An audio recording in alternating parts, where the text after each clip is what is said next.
నమస్తే మిత్రులారా, నేను మీ సలిగంటి నాగరాజు, బీజేఎం జిల్లా నాయకులు. ఈరోజు రాష్ట్ర ప్రభుత్వం అవలంబిస్తున్న తీరును చూస్తే రేవంత్ రెడ్డి పాలన అతి దారుణంగా ఉందని మనం చెప్పవచ్చును.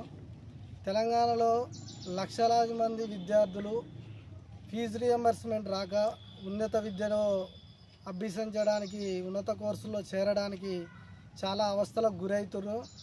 రేవంత్ రెడ్డి ఈ సిగ్గుమాలిన చర్యల వలన ఫీజు రియంబర్స్మెంట్ అనేది రాక చాలామంది విద్యార్థులు అవస్థలు పడుతున్నారు.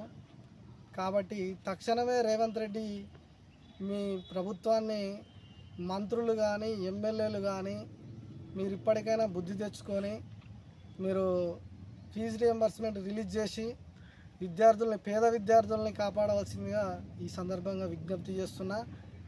ఈ తెలంగాణ రాష్ట్ర ప్రభుత్వం అవలంబిస్తున్న తీరుని, ఎమ్మెల్యేలు మంత్రులు అవలంబిస్తున్న తీరు రాష్ట్ర ప్రజలందరూ గమనిస్తున్నారు. మీకు రాబోయే స్థానిక సంస్థల ఎన్నికల్లో ఖచ్చితంగా బుద్ధి చెప్పడానికి విద్యార్థులు ముందంజలో ఉన్నారు.